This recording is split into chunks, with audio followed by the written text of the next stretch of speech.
Thornton and Price. The name on the partnership proposal made my coffee taste bitter. I kept my expression neutral as I scanned the document on my desk. Managing partner of one of Vancouver's most prestigious architectural firms, and here was my mother's struggling company, begging for a lifeline. The irony wasn't lost on me. My assistant, Jennifer, poked her head through my office door. "Miss Reeves? The Thornton and Price representatives are here for the 10 o'clock meeting. Give me 5 minutes, then show them to the conference room." I needed a moment. Needed to breathe. Because in approximately 5 minutes, I'd be sitting across from Catherine Thornton. My mother, the woman who'd told me at 17 that I was wasting everyone's time applying to architecture school. Let me back up. I'm Olivia Reeves, 32 years old, managing partner at Morrison Architecture, a firm that's designed some of Western Canada's most iconic buildings over the past decade. Our portfolio includes the Glass Tower on Burrard Street, the waterfront complex in Victoria, and the sustainable housing project in Surrey that won international recognition. But 16 years ago, I was just Olivia Thornton, awkward, creative, desperate for my mother's approval. My mother, Catherine, ran Thornton and Price, a mid-sized firm she'd built with her business partner, Richard Price. She was brilliant, demanding, and absolutely convinced that I didn't have what it took to follow in her footsteps. "Architecture isn't about pretty drawings, Olivia." She'd said this to me countless times throughout high school. "It's mathematics, engineering, spatial reasoning. You barely passed your calculus class." I'd gotten a B-. Not because I couldn't do the work, but because I'd been so anxious about disappointing her that I'd frozen during every test. "Your brother, though." Her face would light up when she talked about Marcus. "Now he has the mind for this. Cornell's architecture program is lucky to have him." Marcus was 2 years older, confident, and everything our mother valued. He'd been drawing blueprints since he was 12. Meanwhile, I'd been sketching buildings in my notebooks, dreaming in 3 dimensions, but too terrified to show anyone. The breaking point came in March of my senior year. I'd been accepted to the University of British Columbia's School of Architecture. Not my first choice. I'd wanted Waterloo, but it was a solid program, and it was affordable. I'd shown my mother the acceptance letter with shaking hands. She'd barely glanced at it. "You're not going." "What?" "Olivia, be realistic." She'd set down her coffee, giving me that look. The one that made me feel 6 years old and stupid. "You don't have what it takes. Architecture school will chew you up and spit you out. I've seen it happen to students with twice your aptitude. But I want to try." "No." Her voice was final. "I'm not wasting money on tuition for you to drop out after a year. If you want to do something creative, take a graphic design course at community college. Maybe you can design websites." Something inside me cracked that day. My father had left when I was 8. Moved to Toronto, remarried, started a new family. I barely heard from him, so my mother was it, my only parent, and she'd just told me I wasn't good enough. I applied to UBC anyway, in secret, got student loans, worked 3 jobs that summer, coffee shop mornings, retail afternoons, restaurant evenings, moved into the cheapest apartment I could find with 2 roommates I'd met online. My mother found out 2 weeks before classes started. I'd had to ask her for my birth certificate. "You're making a massive mistake," she'd said, refusing to look at me. "Don't come crying to me when you fail out." "I won't fail. We'll see." She'd turned back to her computer. "Don't expect any help from me. Not money, not connections, nothing. You want to be stupid? Be stupid on your own dime." I hadn't invited her to my graduation 4 years later. Technically, I'd sent an invitation to her office. She never responded. Marcus came, though. Flew in from New York, where he was working at some prestigious firm. He was proud of me, he said. I'd graduated top of my class. "Mum's just, you know how she is," he'd said over dinner. "She'll come around." She didn't. I took a job at a small firm in Burnaby. The pay was terrible, the hours were worse, but I learned everything. Residential, commercial, institutional projects. I worked on strip malls and dental offices and additions to old heritage homes. Every building taught me something. 2 years in, I entered a competition. Young Architects of Vancouver, designing a community center for Strathcona. I won. The design was bold, lots of natural light, sustainable materials, spaces that could adapt to different community needs. It got written up in Azure magazine. That's when Morrison Architecture noticed me. They were one of Vancouver's top 3 firms. Huge projects, international clients, the kind of portfolio that made architecture students drool. When they offered me a position, I said yes before they'd even finished the sentence. I was 24, hungry, determined to prove that every person who doubted me was wrong. At Morrison, I flourished. The senior partners actually listened to my ideas. They pushed me, yes, but they also supported me. When I proposed incorporating Indigenous design principles into a Squamish Nation project, they backed me fully. When I wanted to experiment with mass timber construction, they gave me the resources. I made junior partner at 28, the youngest in the firm's history. And I kept my maiden name, Olivia Reeves, my mother's maiden name, ironically. But I didn't want to be associated with Thornton and Price. Didn't want anyone to know that the woman who'd told me I'd never make it was in the same industry. By 30, I was managing partner. Morrison's founding partners were retiring, and they'd chosen me to lead the next generation. We had 40 architects on staff, projects across Western Canada, and a reputation for innovative, sustainable design. I'd made it, on my own terms. I hadn't spoken to my mother in 8 years. Not since I'd run into her at an industry conference in 2020, and she'd looked right through me, literally. She'd been talking to a colleague. I'd been standing 3 feet away, and she'd acted like I didn't exist. Maybe she genuinely didn't recognize me. I'd changed my hair, lost weight from stress, wore contacts instead of glasses. Or maybe she just didn't care enough to look. That's what hurt the most. Not the active cruelty, but the passive indifference. Now, I smoothed my blazer and picked up the Thornton and Price proposal. According to the documents, they were hemorrhaging clients. 3 major projects had fallen through in the past year. Their senior architects were retiring without adequate replacements. They needed to merge with a larger firm or face bankruptcy. They'd approached Morrison specifically because of our reputation for acquisitions. We'd successfully integrated 2 smaller firms in the past 5 years, retaining their staff and their client bases while expanding our own capabilities. I walked to the conference room. Jennifer had already set up coffee and pastries. Through the glass wall, I could see 2 people waiting. Catherine Thornton, still elegant at 58, her dark hair now streaked with silver, pulled back in her signature bun. She wore a charcoal pantsuit and those same silver-framed glasses she'd had for decades.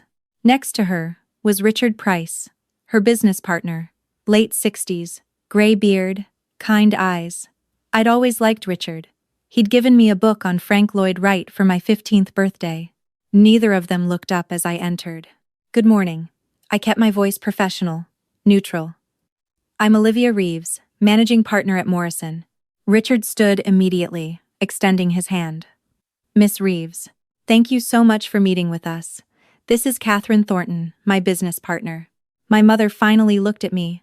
Her eyes swept over me once, dismissive, then returned to her notepad. No flicker of recognition. 8 years. And nothing.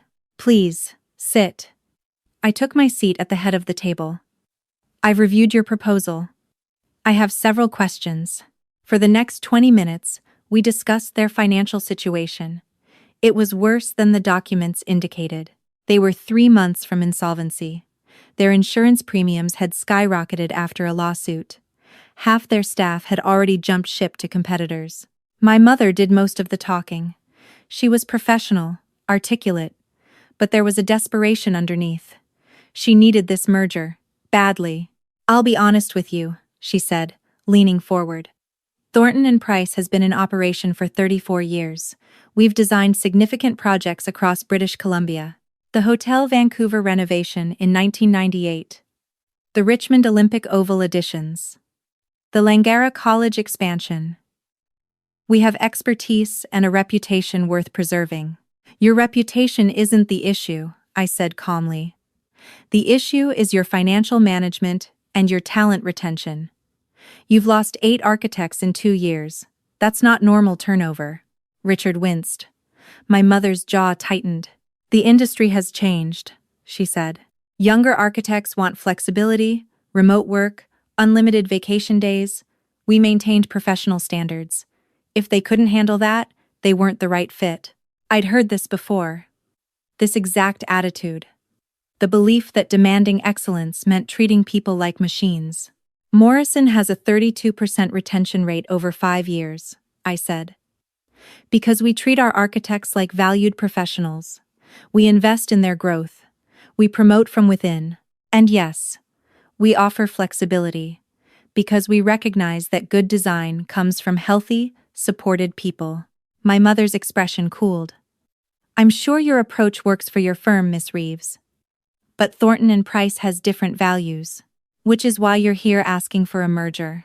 Silence. Richard cleared his throat. Look, he said gently. We know we need to make changes. That's part of why we're pursuing this. Morrison has a reputation for maintaining firm culture while modernizing practices. We want to learn from that. I appreciated Richard's honesty.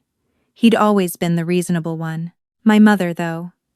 She sat there with that familiar expression. The one that said she was tolerating this conversation but didn't think she should have to. Tell me about your current projects, I said. She outlined 3 active jobs. A residential tower in North Vancouver, an office renovation downtown, a school addition in Coquitlam. Small to mid-sized projects, nothing impressive. And what happened to the Port Coquitlam Civic Center project? I asked.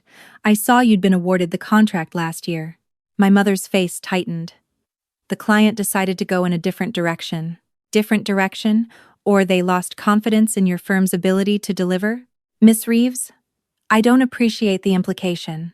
I'm not implying anything. I'm asking direct questions about why a firm with your supposed reputation is losing major contracts. Richard jumped in. There were some communication issues with that client, disagreements about the design direction. In hindsight, we could have handled it better.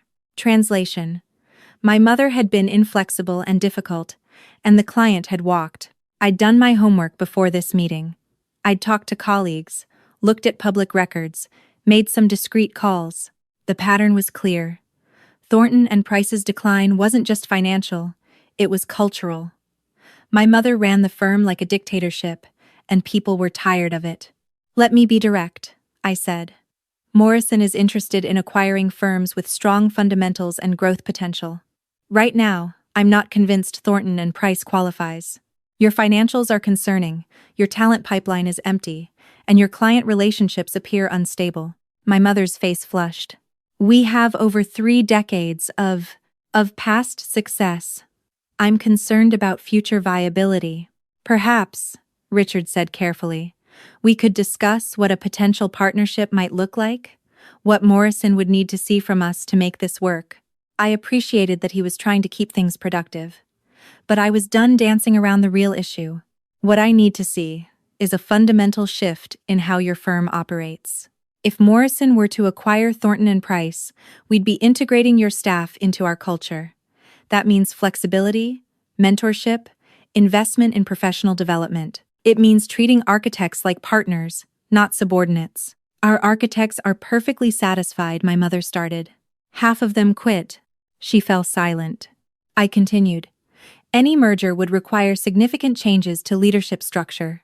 Morrison has a collaborative partnership model. All senior architects have input on firm direction. We don't have a top-down hierarchy. So you'd want to eliminate our existing management? My mother's voice was ice. I'd want to transition to a model that actually works. Richard was watching us with a strange expression, like he was seeing something I wasn't. Miss Reeves, he said slowly, I have to ask. You're being remarkably direct with us, more than I'd expect in a preliminary meeting. Is there a particular reason you're opposed to this merger? I met his eyes. Honest, probing Richard. He'd always been perceptive. I believe in transparency, I said. I don't waste people's time. It feels personal, he said quietly. My mother looked up sharply. Finally. Really looking at me. Her eyes narrowed, scanning my face with new attention. I waited. Let her look. Olivia? The word was barely a whisper. Hi, Mum. Richard's eyes widened. My mother had gone pale. I don't understand, she said. You're Morrison, how? How did your daughter, who you said would never make it, end up as managing partner of one of Vancouver's top architecture firms? I kept my voice even. Hard work, talent, and people who actually believed in me. She was shaking her head. But you were Olivia Thornton. The document said Olivia Reeves. I use my maiden name professionally. Your maiden name, actually. Ironic, isn't it? Richard was staring between us, pieces clicking into place. You're Catherine's daughter? The one who went to UBC? The one who went to UBC against her mother's wishes, yes. The one who was told she didn't have what it takes. The one who wasn't worth the investment. My mother's face had gone from pale to red. Olivia, this isn't professional? I smiled, but there was no warmth in it. You're right. This meeting is over. I'll have our team review your proposal and get back to you with a formal decision within 2 weeks. You can't just, she stood abruptly. You're judging us because of personal history. I'm judging you based on your firm's financial records, client retention, and staff turnover. The fact that you happen to be my mother is just unfortunate coincidence. Unfortunate, she laughed, bitter. You've engineered this whole meeting. I didn't engineer anything. Your firm submitted a proposal to Morrison. I didn't even know you were struggling until I saw your name on the documents this morning. That stopped her, because it was true. I'd had no idea Thornton and Price was in trouble. I'd stopped following her career years ago, stopped torturing myself with Google searches and industry news. Richard placed a hand on my mother's arm. Catherine, let's go. No. She pulled away from him. No. I want to understand this. Olivia, are you saying you'd reject this merger purely out of spite? I'm saying I'd reject it because it doesn't make business sense. Your firm is culturally incompatible with Morrison's values. The fact that you're my mother just makes it that much clearer why. What's that supposed to mean? It means I know exactly how you treat people. I lived with it for 17 years, and I've seen what happens to firms run by people who think they're the smartest person in every room. They collapse. She flinched, like I'd slapped her. Richard was looking at me with something like sympathy. Miss Reeves, Olivia, I didn't know about your history with Catherine. If I had, I never would have pushed for this meeting. This is awkward for everyone. It's fine, Richard. You were always kind to me. I remember the Frank Lloyd Wright book. His expression softened. You kept it? It's on my shelf at home. My mother was still standing, frozen. Her hands were trembling. I'd never seen her uncertain before. She'd always been so confident, so sure. You've done well, she finally said. Quiet, almost wondering. The Burrard Tower. That was Morrison's project. Your name was on the credits. I saw it, but I thought, I didn't know. You didn't know because you never bothered to find out. I thought you'd failed out. Her voice broke. You never called, never reached out. I assumed. You assumed exactly what you'd predicted. That I couldn't handle it. I was protecting you. No. I stood now too, facing her across the table. You were protecting yourself. From the possibility that I might succeed. That your daughter might be good at the thing you'd claimed she couldn't do. Because then you'd have to admit you were wrong. That's not fair. You didn't come to my graduation, Mum. I sent you an invitation. You never even responded. She opened her mouth, closed it. I could see her struggling, trying to find some explanation that made it okay. I was busy, she finally said. There was a major deadline. There's always a deadline. Always a reason. Always something more important than your daughter. You didn't seem to need me. Her voice turned defensive. You were doing fine on your own. Marcus said you graduated top of your class. I figured you'd moved on. Marcus told you that? Of course he did. He talks about you all the time. About your projects. Your promotions. He's proud of you. Something in my chest tightened. Marcus. My brother had been keeping her updated about me for years, and I hadn't known. Then you knew, I said quietly. You knew I was succeeding, and you still never reached out. She looked down at her hands. I didn't know how. After so long. After what I'd said. How do you come back from that? You say you're sorry. You admit you were wrong. You show up. I'm showing up now. Because you need something from me. Direct hit. Her face crumpled. Richard stood. Catherine, we should go. Give everyone time to. No. She looked at me, and for the first time in my life, I saw my mother cry. Olivia. I was wrong. About everything. You were right. I was protecting myself. I saw myself in you. The parts of me that weren't good enough for my own parents. I thought if I was hard on you, if I pushed you away from architecture, you'd be spared the pain I went through. So you gave me different pain instead. Yes, she wiped her eyes. Yes, and I can't take that back. I can't undo 16 years of being a terrible mother. I know that. Then what do you want? I want, she took a shaky breath. I want my daughter back. I want to know you. I want to celebrate what you've accomplished. I want to stop being the villain in your story. The words hung between us. Part of me wanted to believe her, the 17-year-old inside me who just wanted her mother's approval. But I was 32 now. I'd built a life without her. I didn't need her approval anymore. That's not something we decide in one meeting, I said finally. That's years of work, therapy, boundaries, me deciding if I even want you in my life. I understand. As for the merger, I looked at Richard. I'll review the proposal fairly, based solely on business merits. If Morrison decides to move forward, it won't be because Catherine Thornton is my mother. It'll be because Thornton and Price has value worth preserving. And if you decide not to move forward? Richard asked. Then I'll personally connect you with 3 other firms who might be interested. I won't let 34 years of work disappear because of our personal history. My mother looked up. You'd do that? I'm not you, Mum.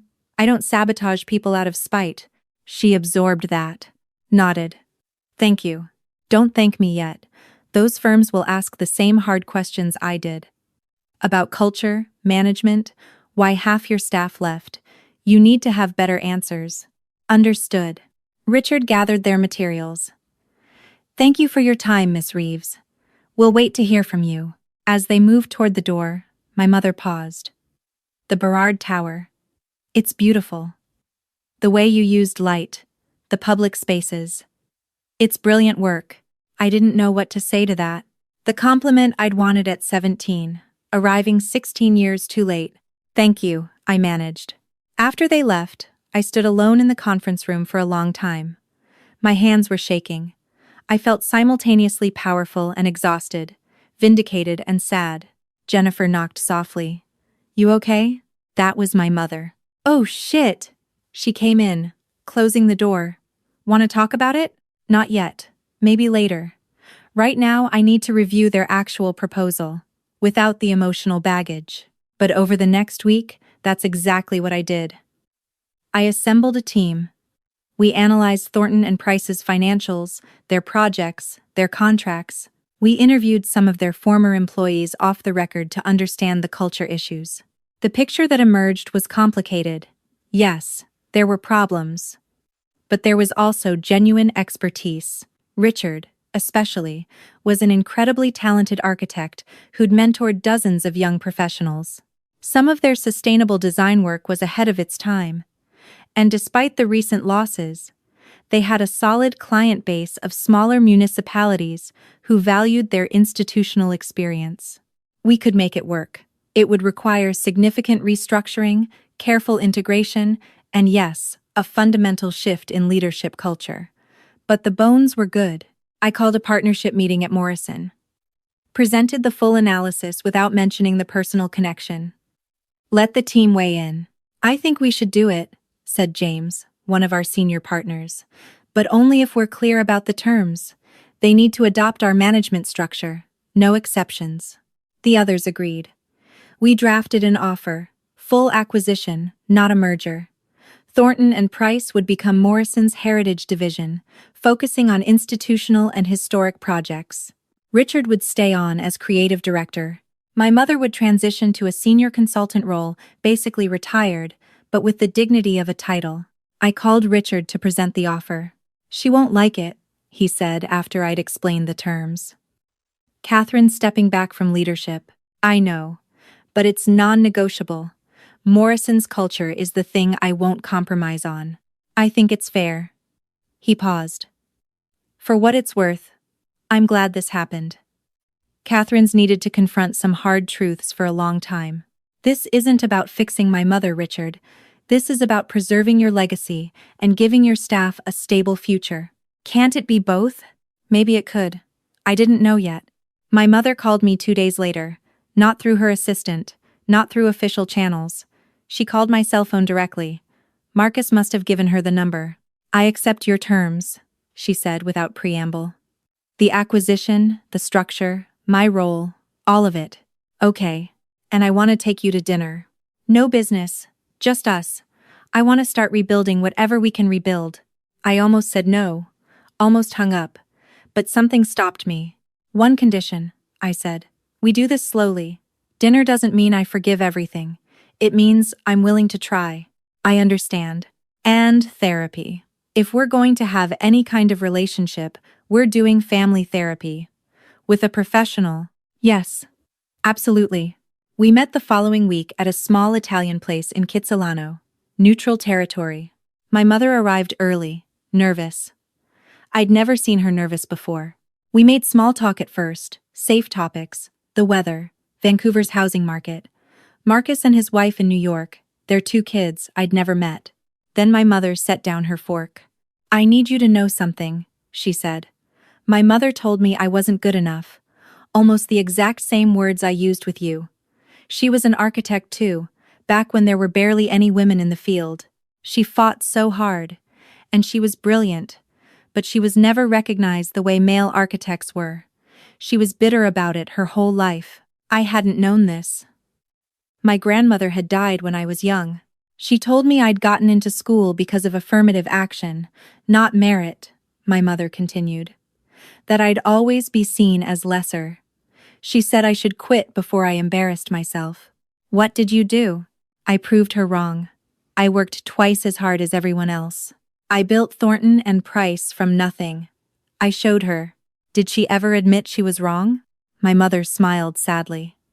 "She died before we could have that conversation. I spent 30 years proving myself to a ghost. And then you did the same thing to me." "Yes." She met my eyes.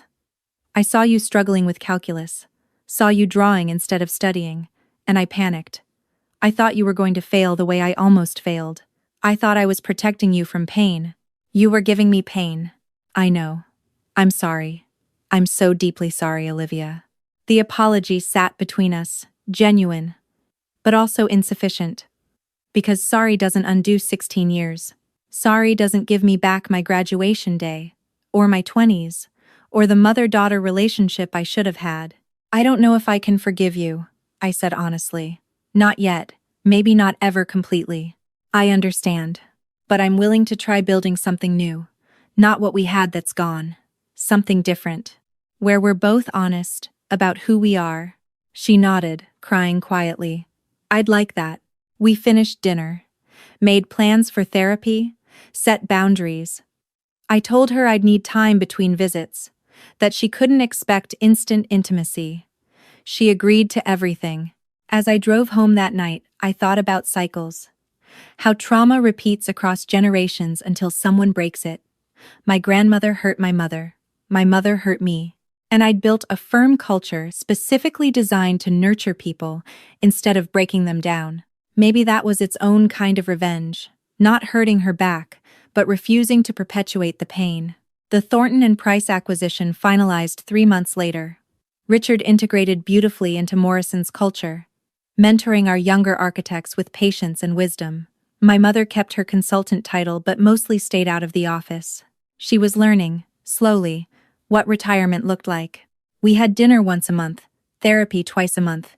It was awkward, often painful, but we were showing up. Marcus flew out for the Heritage Division launch party. He hugged me for a full minute when he arrived. "I'm proud of you," he said, Not just for the professional stuff, for giving Mum a chance. She gave me a chance too, I said. Eventually. He laughed. Yeah, 16 years late. Better late than never? I hope so. At the party, I gave a speech about the value of preserving institutional knowledge while evolving firm culture. About how the best organizations honor their past while building toward a better future. About second chances and accountability. My mother stood in the back, crying. Richard beside her, smiling. After everyone left, as I was packing up, my mother approached.